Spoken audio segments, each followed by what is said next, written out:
I work in my garage all year long, and up until now I was using a window air conditioner and a 5,000 watt 240 volt heater, and they did an okay job, but they could never really keep up. So in this video, I'm going to show you how I installed a combination unit to do both heating and air conditioning in my garage.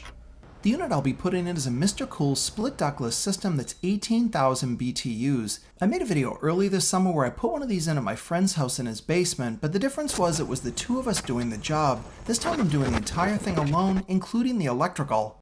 All split ductless systems have two major parts. You've got the unit that goes outside and the piece that you hang in your wall inside. Now I'm going to start with the outside work, beginning by hanging this wall bracket. I chose the wall bracket here because my ground really isn't level, and it also isn't a bad idea to get the unit off the ground.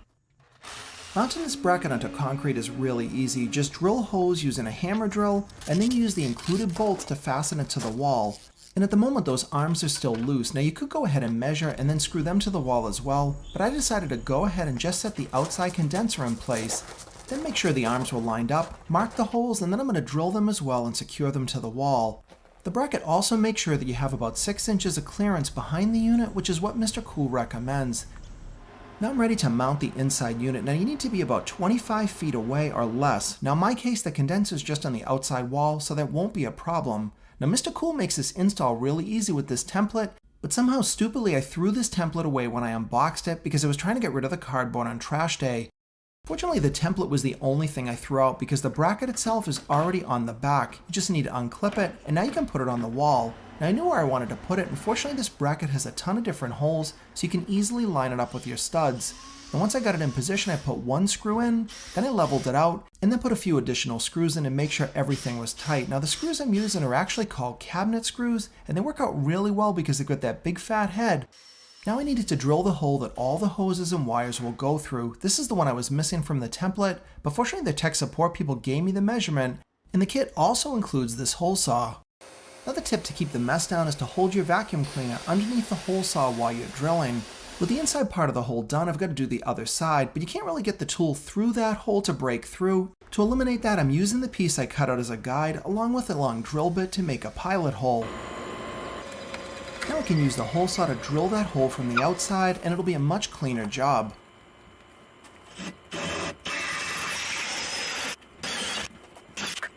They give you this collar that you can put inside the hole, and it kind of makes a sort of tunnel. And once you've got it in position, you can go ahead on the outside and trim the excess off.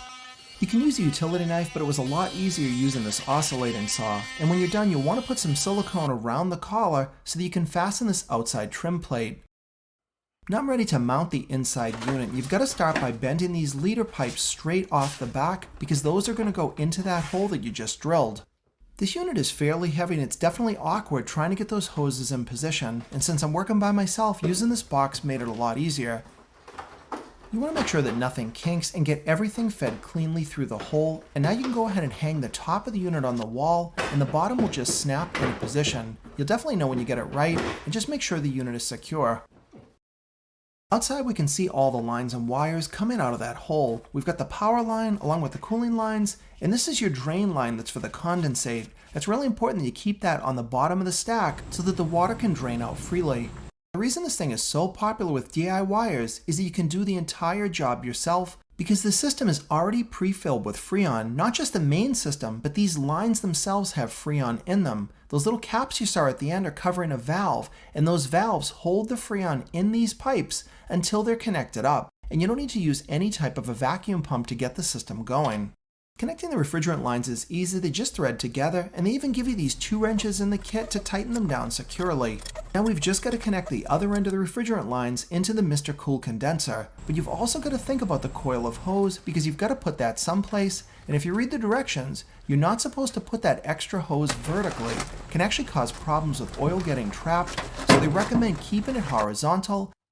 Connecting these is super easy. They just thread on like the other end of the line, then tighten them up with the wrenches, and you're almost done. But now here's a critical step. You've got to remove those caps because underneath is this Allen screw, and you're going to insert the tool that they include in the box, and you're going to loosen it all the way until it bottoms out. What you're doing here is opening the valve inside that condenser, and now all that Freon that was pre-filled can flow completely through the system.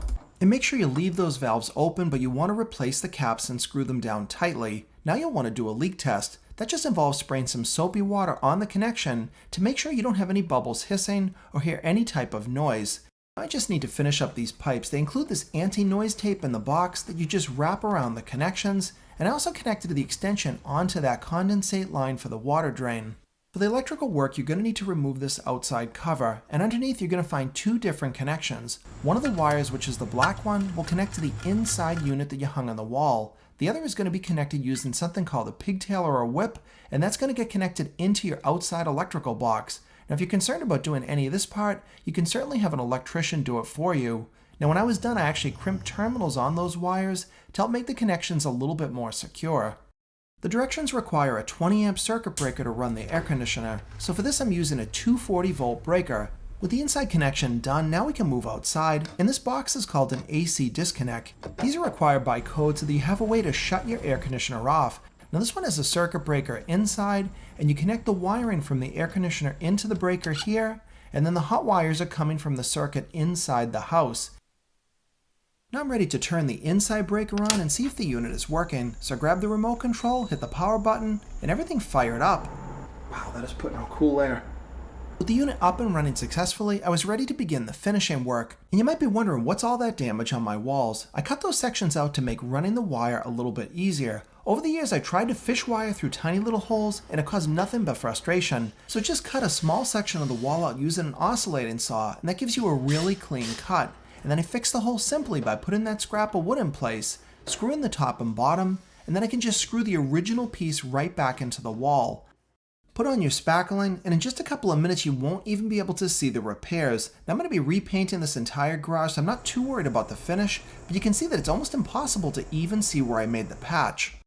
With the inside looking good, now I can finish the outside pipes to make them look a lot better. Now they give you that clay inside the box, but I found it's a lot easier to seal that hole using polyurethane foam. But you want to make sure you get the version that's for windows or doors that isn't going to expand a lot because you don't want to blow that hole up. You just want to fill up the gaps.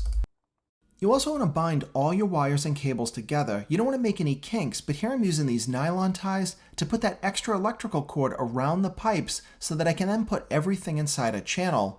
This is a trim kit they sell. It's not a lot of money, and it makes these wires look a lot better. It's kind of like a gutter, and then once you get everything lined up, you just put the upper pieces on. The one thing you want to pay attention to is though you need to take care of that condensate drain. So in my case, I took that elbow, drilled a small hole in the corner because that drain needs to come out and go to the ground.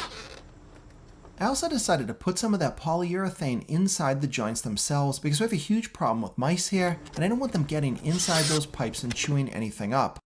Now things were starting to look a lot better, but I still had one thing left, and that was to take care of that coil of cooling hose that was on the ground. So I found an easy solution, which was just to use these HVAC nylon ties.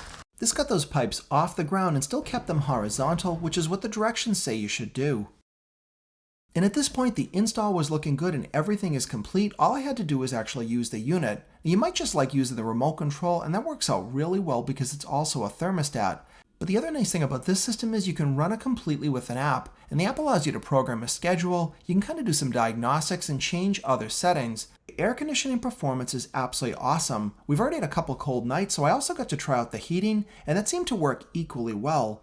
Working alone, it took me an entire weekend to put this system in, but you need to keep in mind that I also did the electrical. So if you want to make this a little bit easier on yourself, you might want to consider paying an electrician because that was about half of the amount of time of the job.